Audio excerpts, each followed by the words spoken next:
সুপ্রিয় শিক্ষার্থীবৃন্দ, স্বাগত জানাচ্ছি সরকারি সাহিত্য বিহার কলেজ কর্তৃক আয়োজিত অনলাইন ক্লাসে। আমি বুলবুল আহমেদ, প্রভাষক জীববিজ্ঞান। আশা করি তোমরা ভালো আছো, সুস্থ আছো এবং নিরাপদে আছো। আমরা গত ক্লাসের ধারাবাহিকতায় আজকে আলোচনা করব উদ্ভিদ প্রজনন, অর্থাৎ এটি 10ম অধ্যায়। আমরা গত ক্লাসে পড়েছিলাম উদ্ভিদ প্রজননের সংজ্ঞা। সেখানে আমরা বলেছিলাম যে মাতৃ উদ্ভিদ থেকে নতুন উদ্ভিদ যে সৃষ্টির প্রক্রিয়া, সেই প্রক্রিয়াই হলো প্রজনন প্রক্রিয়া। এবং আমরা আরও বলেছিলাম প্রজনন একটি সাহিত্যাত্মিক প্রক্রিয়া, যে প্রক্রিয়ায় জীব তার অনুরূপ, অর্থাৎ একটি জীবের যে প্রজাতি ঠিক হুবহু তার মতো করেই আরেকটি নতুন যে জীব অর্থাৎ অপত্য জীবের সৃষ্টি করে বা বংশধর সৃষ্টি করে, তাকে বলা হচ্ছে উদ্ভিদ প্রজনন বা প্রজনন। তো আমরা আজকে যে বিষয়গুলো নিয়ে আলোচনা করব, সে বিষয়গুলোর মধ্যে প্রথমেই থাকবে ডিম্বকের পরিস্ফুটন, ডিম্বকের গঠন, ভ্রূণথলি, স্ত্রী গ্যামেটোফাইটের বিকাশ বা পরিস্ফুটন। আমরা গত ক্লাসে পুং গ্যামেটোফাইট পড়েছিলাম। আজকে আমরা স্ত্রী গ্যামেটোফাইট সম্পর্কে বিস্তারিত জানব। প্রজননের প্রকারভেদ আমরা গত ক্লাসেও বলেছিলাম যে প্রজনন মূলত দুই রকম বা দুই প্রকার, যৌন প্রজনন এবং অযৌন প্রজনন, এবং আরেকটি বিশেষ ধরনের প্রজনন রয়েছে পার্থোজেনেসিস বা অপুংজনী। আমরা গত ক্লাসে আরও বলেছিলাম আবৃত্তি উদ্ভিদের যে যৌন প্রজনন, সে যৌন প্রজনন সম্পর্কে বলেছিলাম।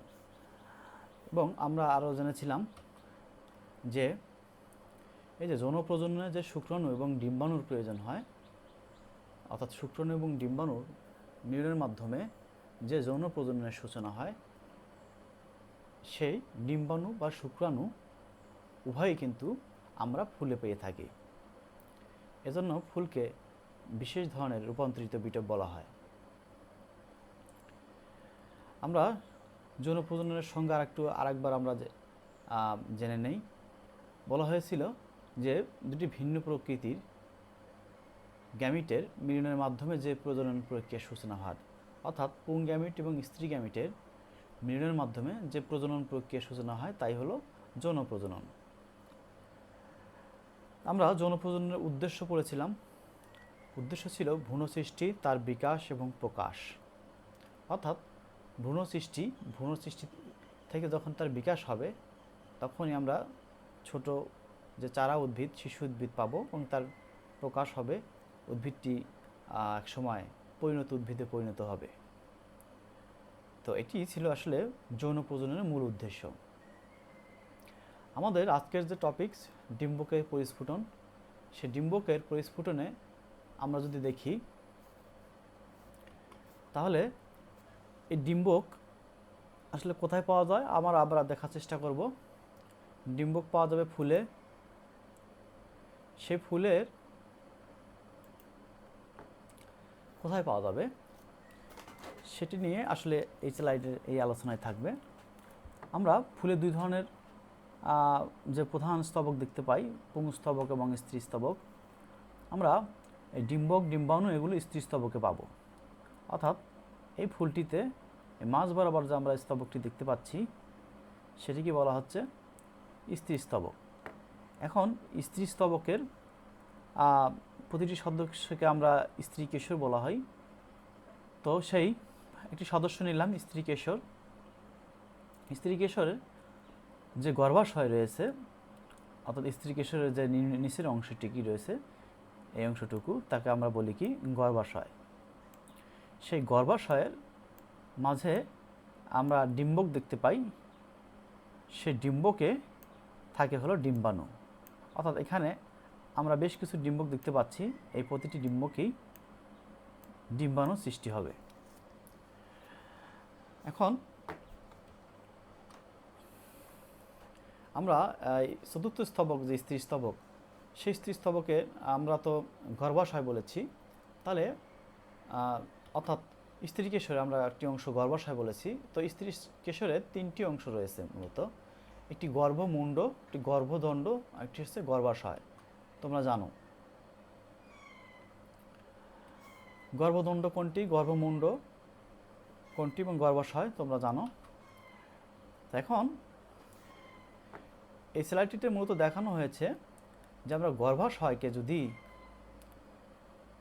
সেকশন করি, অর্থাৎ প্রস্থচ্ছেদ করি, যেমন এটি একটি গর্ভাশয় তোমরা দেখতে পাচ্ছ, সেই গর্ভাশয় যদি প্রস্থচ্ছেদ করা হয়, এখানে প্রস্থচ্ছেদ করা হয় চিত্রটি দেখানো হয়েছে, তাহলে আমরা তার মধ্যে কি পাবো, ডিম্বক পাবো, এবং ডিম্বকে কি পাবো, আমরা ডিম্বাণু পাবো। এখানে একটি গর্ভাশয়ের প্রস্থচ্ছেদের ছবি দেখানো হয়েছে এবং সেখান থেকে দেখানো হয়েছে সেখানে আমরা কি পাই, ডিম্বক পাই। সে বিষয়টি মূলত এখানে দেখানো হয়েছে। আমরা এই ডিম্বকের পরিস্ফুটনে আলোচনায় আমরা প্রথমেই যে আলোচনার যে সূত্রপাত, সেখানে আসলে আমরা বলবো যে ফুলের যে গর্ভাশয়, সেই গর্ভাশয়ে একটি বিশেষ ধরনের টিস্যু থাকে,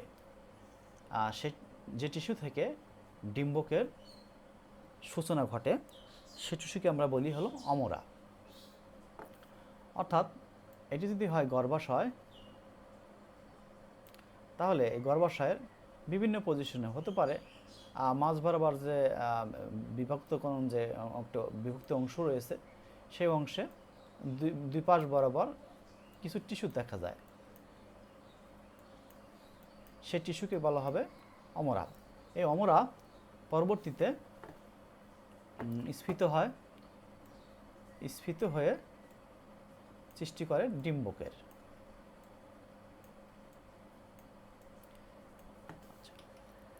ডিম্বকে আবার দুই ধরনের টিস্যু দেখতে পাওয়া যায়। একটি হলো আবরণ টিস্যু, অর্থাৎ বাইরের দিকে থাকে, এবং অপরটি হলো এই আবরণী টিস্যু দিয়ে বা আবরণ টিস্যু দিয়ে ঢাকা থাকে, সেই টিস্যুকে বলা হয় নিউক্লিয়াস টিস্যু। এই আবরণ টিস্যুর নিচের দিকে আরেকটি টিস্যু দেখতে পাওয়া যায়, সেটাকে বলা হয় অন্তত্বক। আর আবরণ টিস্যুটি যে বাইরের যে আমরা টিস্যু দেখতে পাই, সেটাকে বলা হয় বহিত্বক। এখন একটি অংশ রয়েছে যেখানে ত্বক থাকে না, অর্থাৎ নিউক্লিয়াস টিস্যু, যেটি এই আবরণী ত্বক দ্বারা আবৃত থাকে না, সেই যে অংশটুকু বা ছিদ্র, তাকে বলা হয় মাইক্রোপাইল। তোমরা চিত্রতে পরবর্তীতে দেখতে পাবে। এখন আমরা ভিতরের দিকে, ডিম্বকের ভিতরের দিকে একটি অংশ দেখতে পেয়েছিলাম, সেটি হচ্ছে নিউক্লিয়াস টিস্যু। এই নিউক্লিয়াস টিস্যু মধ্যে আমরা একটি টিস্যু দেখতে পেয়েছিলাম বা টিস্যু দেখতে পাই, যে টিস্যুটি আকারে অন্যান্য যে টিস্যু রয়েছে সেই টিস্যু থেকে বড়, এবং এর নিউক্লিয়াস আমরা বড় দেখতে পাই এবং সাইটোপ্লাজম ঘন দেখতে পাই। এই বিশেষ ধরনের যে টিস্যু, এই টিস্যুগুলোর মধ্যে একটি যে বিশেষ ধরনের কোষ, সেই কোষকে বলা হয় প্রাথমিক আর্কিস্পোরিয়াল কোষ। এই প্রাথমিক আর্কিস্পোরিয়াল কোষটি পরিবর্তিত হয়ে পরবর্তীতে এটি দেওয়াল কোষ এবং প্রাথমিক জনন কোষে সৃষ্টি করে।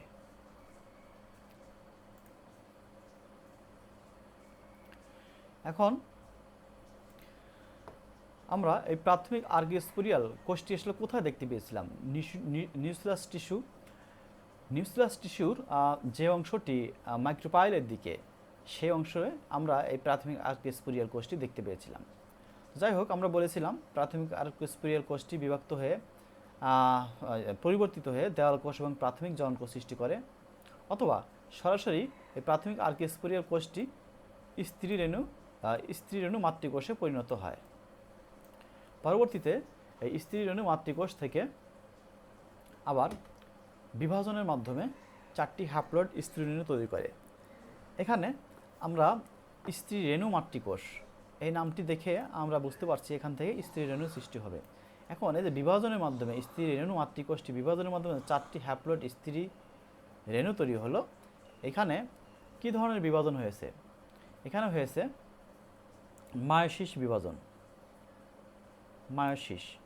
মায়োসিস বিভাজন ঘটেছে। অর্থাৎ আমরা জানি এই বিভাজনের মাধ্যমে টুয়েন সংখ্যক সেট বিশিষ্ট যে কোষ, সেখানে থেকে টুয়েন সংখ্যক ক্রোমোজোম সেট বিশিষ্ট যে কোষ, সেখান থেকে এন সেট ক্রোমোজোম বিশিষ্ট সেটে বিশিষ্ট কোষ পরিণত হয়। অর্থাৎ টুয়েন থেকে এখানে এন সেট ক্রোমোজোমে রূপান্তরিত হলো মায়োসিস বিভাজনের মাধ্যমে। তো এখন আমরা এই বিষয়টি একটি চিত্র সাহায্যে আমরা দেখার চেষ্টা করব। এতক্ষণ তো আমরা চিত্র ছাড়া আমরা কীভাবে গর্ভাশয়ের যে অমরা, সে অমরা থেকে হ্যাপ্লয়েড স্ত্রীজন্য সৃষ্টি হয় সে বিষয়টি বলেছিলাম। তো এখানে আমরা সে আসলেই ওই চিত্রতে আমরা যে দেখতে পেয়েছিলাম, দেখো কিভাবে গর্ভাশয়, এই গর্ভাশয়, সেই গর্ভাশয়ের ভিতরে কিভাবে প্রথমে অমরার সৃষ্টি হয় বা অমরার টিস্যু হয়, সে টিস্যু থেকে ডিম্বকের সৃষ্টি হয়। এরপরে ডিম্বকটি আসলে গঠন দুই ভাগে ভাগ করা যায়, প্রাথমিক আবরণ টিস্যু এবং নিউক্লিয়াস টিস্যু তোমরা দেখতে পেয়েছো।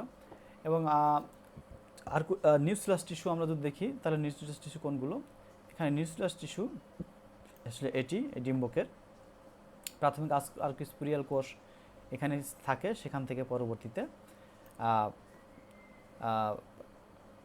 বিভক্তির মাধ্যমে পরিবর্তিত হয়ে স্ত্রীরেণু মাতৃকোষ এবং পরবর্তীতে 4টি হ্যাপ্লয়েড স্ত্রীরেণু এই অংশে তৈরি হয়। তো আমরা বলেছিলাম যে স্ত্রীরেণু মাতৃকোষ প্রথমে একটি থাকে, পরবর্তীতে 4টি হ্যাপ্লয়েড স্ত্রীরেণু তৈরি করে। সেটি আসলে এই চিত্রের মাধ্যমে এখানে দেখানোর চেষ্টা করা হয়েছে মায়োসিস বিভাজনের মাধ্যমে।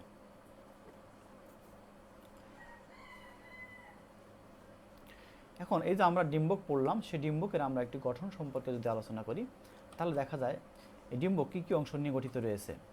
তো প্রথমেই আমরা দেখতে পাই ডিম্বকের একটি অংশ রয়েছে, কি বলা হয় ডিম্বক নাড়ি। ডিম্বকের বোটার ন্যায় অংশকে বলা হয় ডিম্বক নাড়ি, অর্থাৎ এখানে এই অংশটিকে ডিম্বক নাড়ি বলা হচ্ছে, ডিম্বক নাড়ি। এরপর দেখি আরেকটি অংশ রয়েছে ডিম্বক নাভি, অর্থাৎ ডিম্বকের যে অংশের সাথে ডিম্বক নাড়িটি এই অংশটি যুক্ত রয়েছে, তাহলে এই অংশের সাথে এই ডিম্বক নাড়ি যুক্ত রয়েছে, তাহলে একে বলা যায় ডিম্বক নাভি। আমরা নিউক্লিয়াস টিস্যু বা ভ্রূণপোষক টিস্যু নিয়ে কথা বলেছিলাম, সেটি আসলে কোনটি? ত্বক দিয়ে ঘেরা বলা হচ্ছে, ত্বক দিয়ে ঘেরা প্রধান টিস্যু, অর্থাৎ এই যে এই অংশটুকু নিউক্লিয়াস টিস্যু, ত্বক দিয়ে ঘেরা। ত্বক কোনগুলো? আমরা এই অংশটির বাইরে আমরা ত্বক দেখতে পাই, একটি হলো বহিত্বক আর একটি হলো অন্তত্বক।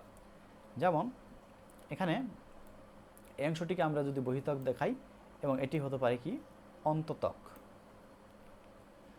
এই দুটি ত্বক দিয়ে যে টিস্যুটি বা যে অংশটি ঘেরা থাকে তাকে বলা হয় নিউক্লিয়াস টিস্যু বা ভ্রূণপোষক টিস্যু।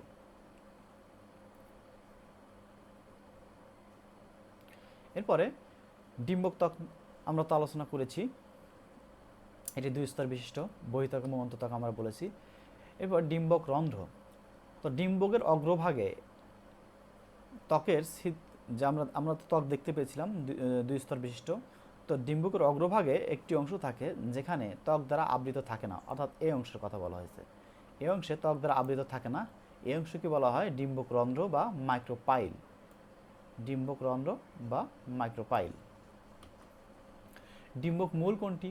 ডিম্বক মূল হলো এই ডিম্বক রন্ধ্রের যে উল্টো অংশ আছে, অর্থাৎ এই অংশের কথা বলা হয়েছে, গোড়ার অংশ, যেখানে থেকেই নাকি ত্বকের সূচনা হয়, একে বলা হয় ডিম্বক মূল।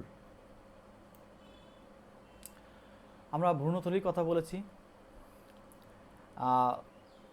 তো ভ্রূণথলি আসলে কোনটা? ভ্রূণথলি হলো এই যে নিউক্লিয়াস যে টিস্যু রয়েছে, সেই নিউক্লিয়াস টিস্যুর মধ্যে একটি বিশেষ ধরনের যে থলির মতো যে অবস্থান রয়েছে, সেই থলিকে বলা হচ্ছে আসলে নিউক্লিয়াস টিস্যু। এখানে আমরা এই অংশটুকু দেখতে পাচ্ছি, এই থলির ন্যায় অংশ, যার মধ্যে আমরা ডিম্বাণু আমরা পাবো বা পাই, সেই অংশটিকে বলা হয় ভ্রূণথলি। এখন এই যে ভ্রূণথলি কথা বলা হলো, এই ভ্রূণথলি আবার তিনটি অংশ নিয়ে গঠিত। একটি অংশকে বলা হচ্ছে গর্ভযন্ত্র। তো ডিম্বকরন্ধ্রের কাছাকাছি, এই যে ডিম্বকরন্ধ্র এর কাছাকাছি বা নিকটে তিনটি কোষ দেখা যায়। ভ্রূণথলিতে তিনটি কোষ দেখা যায়, সে তিনটি কোষকে একত্রে বলা হয় গর্ভযন্ত্র। এর মধ্যে মাঝের একটি কোষ দেখা যায়, এটি বেশ বড়, তাকে বলা হয় ডিম্বাণু। এবং বাইরের দিকে দুটি কোষ দেখা যায় এই ডিম্বাণুর দুই পাশে, তাকে বলা হয় সহকারী কোষ এবং এটিকে সিনার্জিটও বলা হয়। এই সহকারী কোষ বা সিনার্জিট এমসিকিউর জন্য গুরুত্বপূর্ণ, অনেক সময় এটি পরীক্ষায় এসে থাকে। তাহলে আমরা সহকারী কোষ আমরা অথবা ডিম্বাণু যে কোষ এগুলো আমরা কোথায় পাবো? এগুলো পাবো গর্ভযন্ত্রে। এখন গর্ভযন্ত্র কোথায় পাবো? গর্ভযন্ত্র আমরা পাবো ভ্রূণথলিতে। আর গর্ভযন্ত্রটা কোথায় থাকে? ভ্রূণথলির যে অংশ মাইক্রোপাইলের দিকে অবস্থান করে বা ডিম্বকরন্ধ্রের দিকে অবস্থান করে, সে অংশকে বলা হয়, সে অংশে যে তিনটি কোষ থাকে তাকে বলা হয় গর্ভযন্ত্র। এরপরে বলা হচ্ছে প্রতিপাদ কোষ। প্রতিপাদ কোষ কোনগুলো? যে গর্ভযন্ত্রের বিপরীত দিকে ভ্রূণথলিতে তিনটি কোষ দেখতে পাওয়া যায়, এই তিনটি কোষকে, এবং এটা থাকে কোথায়? ডিম্বক মূলের দিকে থাকে। হ্যাঁ, এই তিনটি কোষকে বা বিশেষ কোষকে বলা হয় প্রতিপাদ কোষ। সেকেন্ডারি কোষ কোনটা? এই প্রতিপাদ কোষ অর্থাৎ দুই মেরু থেকে, হ্যাঁ, ভ্রূণথলির দুটি মেরু থেকে তিনটি করে যে কোষ রয়েছে, আর চারটি করে কোষ থাকতো প্রথমে, পরবর্তীতে এই ভ্রূণথলির দুই মেরু থেকে একটি করে কোষ এই মাঝ বরাবর এসে মিলিত হয়ে একটি কোষের সৃষ্টি করে, সেই কোষকে বলা হয় সেকেন্ডারি কোষ। অর্থাৎ ভ্রূণথলির দুই মেরুতে প্রথমে বিভাজনের মাধ্যমে চারটি করে কোষ ছিল, সেই চারটি করে কোষ থেকে একটি করে কোষ ভ্রূণথলির মাঝ বরাবর এসে মিলিত হয়ে একটি বিশেষ ধরনের যে কোষের সৃষ্টি করে তাকে সেকেন্ডারি কোষ বলা হয়। এখন এই সেকেন্ডারি কোষের ক্রোমোজোম সেট কেমন হবে? এই সেকেন্ডারি কোষের ক্রোমোজোম সেট হবে টয়েস এন, কারণ দুই মেরু থেকে একটি এন সংখ্যক বা এন সেট, এক সেট ক্রোমোজোমের বিশিষ্ট কোষ মাঝ বরাবর এসে মিলিত হয়েছিল, অর্থাৎ এন প্লাস এন হয়ে টু এন সেট ক্রোমোজোম বিশিষ্ট একটি কোষের সৃষ্টি হয়েছে। সেই কোষকেই বলা হচ্ছে কি? Secondary nucleus.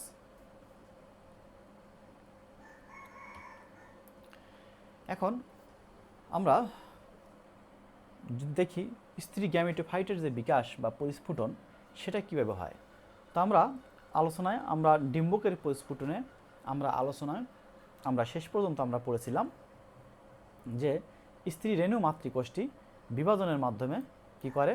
চারটি স্ত্রী রেণু কোষ সৃষ্টি করে। আমরা এ পর্যন্ত পড়েছিলাম ডিম্বকের পরিস্ফুটনে। এখন এখানে যে পরিণতিটি হয় চারটি স্ত্রী রেণু কোষের, সেটি হলো এই চারটি স্ত্রী রেণু কোষ এর মধ্যে তিনটি কোষ নষ্ট হয়ে যায়, শুধু জীবিত থাকে একটি কোষ। তো এই ধরনের যে কোষ তাকে বলা হয় মনস্পরিক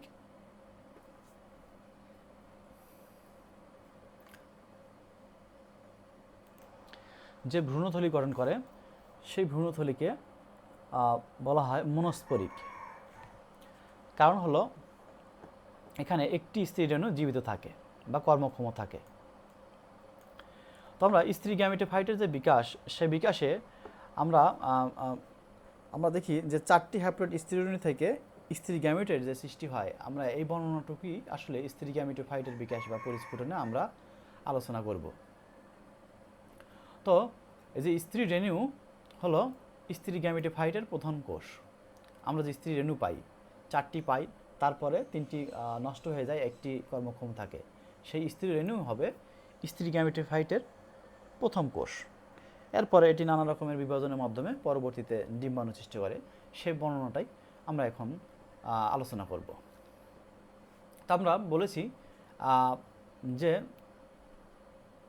স্ত্রী রেণু মাতৃকোষ থেকে মাসিস বিভাজনের চারটি স্ত্রী রেণু কোষ সৃষ্টি হয়, এর মধ্যে তিনটি নষ্ট হয়ে যায় এবং একটি কর্মক্ষম স্ত্রী রেণু থাকে এবং সেটা জীবিত থাকে।